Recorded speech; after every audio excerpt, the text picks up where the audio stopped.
이항영의 월가이드 시작하겠습니다. 이항영 유머 화상으로 만나봅니다. 위원님 안녕하십니까? 네, 안녕하세요. 이항영입니다. 네, 오늘의 인사이트 주제부터 문을 열어보겠습니다. 성장주 일변도 투자자 주목할 섹터는 지금 뉴욕 증시는 누가 뭐라고 해도 거부할 수 없는 이 성장주의 일변도입니다. 여기서의 성장주 쏠림에 대한 섹터의 투자 전략을 오늘 말씀해 주신다고요. 네, 맞습니다. 미리 말씀드리지만 성장주 한쪽으로만 쏠려 있는 건 분명히 그런 것들이 계속 올라가면 좋겠지만 늘 주시장은 직선으로 가지 않기 때문에 흔들릴 때에 대비해서는 뭔가 좀 다른 쪽도 좀 여러분들 관심을 갖자는 차원에서 오늘 정리해서 한번 설명드리도록 하겠습니다. 맞습니다. 대형 성장주 올해 상당히 강한 건 맞고요. 상대적으로 반대편에 있는 중소형 가치주가 부진합니다. 수치를 보면 명확해지는데요. S&P 500과 나스닥이 각각 6.4, 6.4 올라갔고요. 특히 1등부터 1000등까지는 러셀 대형 1000주에 보면 성장주가 8.9, 반면에 가치주는 2.7, 그만큼 극명하게 차이가 났고요. 중소형주 중에서도 성장 그나마 3.2% 올라갔지만 가치주는 2.9%로 극명하게 차이가 나는 건 분명히 맞습니다. 차트로 보더라도 여러분들 아주 쉽게 확인할 수 있겠는데요. 섹터로 보면 연초 대비 여러분들이 생각하는 거와 약간 다를 수 있어 보입니다. 물론 여러분들이 가장 좋아하시고 엔비디아 이런 것들이 속해 있는 테크 주식이 6.7% 올라갔는데요. 11개 섹터 중에서 아쉽게도 그리고 깜짝 놀라게도 제일 많이 올라간 건 아닙니다. 섹터별로 보면 상위 세 번째입니다. 1위는 커뮤니케이션 서비스죠. 여기에는 아시다시피 메타 플랫폼, 오늘도 사상 최고가를 가고 있는 메타 플랫폼이 들어가 있겠고요. 특히 다우지수 중에서요, 많은 분들 아마 깜짝 놀라실 것 같은데 30개 주식 중에서 올해 제일 많이 올라간 것은 디즈니입니다. 그러니까 이런 것들이 속해 있는 커뮤니케이션 서비스가 8.1%가 되겠고요. 말씀드렸다시피 테크가 6.7%로 3위입니다. 반면에 2위와 4위는 깜짝 놀라게도 헬스케어와 금융업종이 속해 있습니다. 헬스케어와 금융이 주목도가 덜한 상황에서도 상대적 강세가 뚜렷하는 것인데요. 특히 헬스케어는 여러분들이 주목하실 필요가 있습니다. 흔히 가치 지향적인 섹터로 분류되지만요. 가치 플러스 성장의 성격을 동시에 갖고 있다는 걸 잘 이해하시면 좋겠습니다. 작년에는요. 시장 대비 부진한 상승을 보였다라고 좀 여러분이 기억하실 것 같습니다.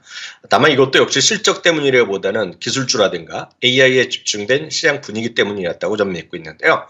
물론 일라릴이라든가 노보노디스크 같은 체중 감량 신약으로 큰 폭 상승했지만 반면에 일반적인 기존 제약사라든가 의료기기는 오히려 부진했던 경험이 있습니다. 그렇지만 올해는요. 말씀드렸다시피 시장 대비 초과 상승을 보여주고 있고 섹터별 상승률 2위라는 기록을 보여주고 있습니다. 대표적인 ETF가 블랙락에서 하는 것이 IYH가 있는데요. 이것이 역시 올해 한 8% 정도 올라갔습니다.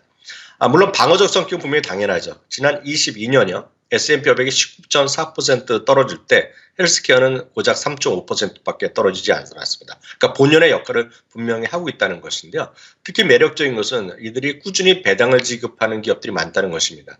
성장성은 바이오테크라든가 신약의 성장소로 충분히 확인한 상황에서 배당까지 지급하기 때문에 이런 것에 여러분들 관심을 가질 필요가 있겠는데요. 특히 신약의 성장성, 오늘도 이제 일부 바이킹 제약에서 체중 감량에 대한 이상 통과했다니 나오지만 참고로 수치로 보겠습니다. 2022년에요. FDA에서 총 신약 승인 건수가 전체적으로 보면 37건이었는데요. 2023년 작년은 55건으로 승인 규모가 커지고 빨라지고 있습니다. 또한 대규모 합병건이 계속해서 진행됐다는 것이 헬스케어의 역사였다는 것도 주목하시면 좋겠습니다. 참고적으로 5종목을 보여드리겠는데요. 이거는 매수 의견 비중이 60%에서 80%가 넘고요. 전체적으로 배당 의견이 높은, 배당을 꾸준히 주는 그런 기업들입니다. 에보트 랩이라든가 에브비, 그리고 시그나, CVS, 그리고 머크 제약 등이 있는데요. 이런 것들이 한결같이 52주 신고가 내지는 사상 최고가 흐름을 보이고 있는 그런 대표적인 주식이 되겠고요. 늘 말씀드리지만 종목의 선택이 어렵다 그러면 앞서 말씀드렸던 제약 ETF, 전체적인 헬스케어 ETF 외에도요. 좀 구체적으로 좁혀서 한 두세 가지 말씀드리면 제약업종, 이건 지난주에도 한번 말씀드렸는데 오늘도 사상 최고가 흐름 가고 있습니다. IHE가 있습니다. 이거는 제약 중심이 되겠고요. 의료기기 중심입니다. 작년 하반기 한때 안 좋았는데요. 얼추 다시 52주 최고가를 도전하고 있습니다. IHI가 있겠고요. 한국에서도 많이 익숙하신 분이 바이오 쪽에 집중하신 분 계시는데요. 역시 52주 최고가를 도전하는 IBB이라는 ETF가 있으니까 참고하시면 좋겠습니다. 네. 주목이 덜 받는 상태에서 헬스케어와 금융주의 주가 상승은 굉장히 좀 눈여겨볼 필요가 있어 보입니다. 특히 헬스케어 업종은 배당도 굉장히 높게 책정이 되고 있고 계속 늘어나고 있기 때문에 좀 주목을 하자라고 의견 주셨고요. 그다음에 종목이 선택이 어렵다면 ETF까지 같이 살펴봤습니다. 자, 오늘의 헤드라인 함께 보겠습니다. AI 조수로 부활하나. 예.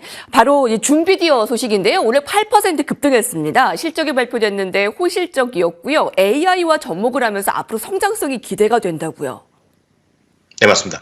주당 이익도 예상보다 좋게 나왔습니다. 1.15달러가 예상되는데 1.22달러가 나왔고요. 매출도 기대 이상. 특히 자사주 규모가 늘어나면서 15억 달러가 발표됐고요. 순현금 흐름이 전년 동기 대비 32.5%나 늘어났기 때문에 앞으로 자사주가 더 늘어날 가능성이 있다라고 보셔야 되겠습니다. 1분기 가이던스 그리고 연간 가이던스 모두 기대를 훌쩍 넘는 모습을 보여주면서 전체적으로 보면 오늘 8%가 넘게 8%에 거의 육박하는 주가의 상승을 보여줬습니다. 말씀하셨던 대로요. 줌에서는 생성형 AI 디지털 어시스턴트 약간 말이 어려운데요. 다양한 AI 기법을 통해서 뭔가 줌의 활용도를 높이는 그런 데 도움이 주겠다는 거. 그리고 고객 상담할 때 상당히 큰 역할을 할 수 있다. 비용 절감할 수 있다는 것을 얘기하고 있습니다. 아시다시피 월가에서 가장 좋아하는 말은 비용 절감이거든요. 바로 그런 부분이 오늘 주가에 상당한 큰 폭의 상승을 가져왔다라고 보셔야 되겠습니다. 다만요. 이 회사 자체는 팬데믹 이후 지표 워낙 올라갔다가 큰 재미가 없었던 주식이죠. 그리고 일부에서는 여전히 줌 비디오가 여전히 독립된 기사로 회사로 계속 남을지 아니면 큰 기업에 결국 인수합병되는 과정이 필요한지 여전히 논란거리가 많이 있겠고요. 월가 의견은 여전히 중립 의견이 다수라고 보셔야 되겠습니다. 오늘도 마찬가지입니다. 오늘도요. 여전히 매수 의견과 중립 의견이 엇갈리고 있지만 오히려 미주와 같은 경우에서는요. 목표 주가를 10달러 내리기도 했습니다. 주가는 올라갔지만 월가 의견은 여전히 냉정한 편이라는 것도 참고해서 대응하시면 좋겠습니다. 네, 줌비디오 오늘 8% 급등 살펴봤고요. 다음 헤드라인 살펴보겠습니다. 중국의 수요 증가 기대 야오파이낸스입니다. 이번에 하야트 실적이 발표가 됐는데 중국의 성장이 좋았다고 하는데요. 향후 기대감 어떻게 예상해 볼 수 있습니까? 네, 많은 분들이 이제 여행을 많이 다니시고 요즘은 이제 그 에어비앤비라든가 다양한 에서 숙박을 많이 하시지만 전통적으로 이제 비즈니스가에 대한 수요가 비즈니스 여행 트립이 이제 늘어나면서요. 전통적인 호텔에 대한 수요가 꾸준히 늘어나고 있는데요. 오늘 하이아트뿐만이 아닙니다. 물론 하이아트는 지난주에 실적을 발표했지만 하이아트뿐만 아니라 지금 내노라는 여러분들이 아마 익숙하게 알고 있는 호텔들 있지 않습니까? 그냥 전부 다 사상체육과라고 말씀드려도 과언이 아닙니다. 오늘 꼭 사상체육과 안 들어갔더라도 사상체육과 추이라고 보셔야 되겠는데요.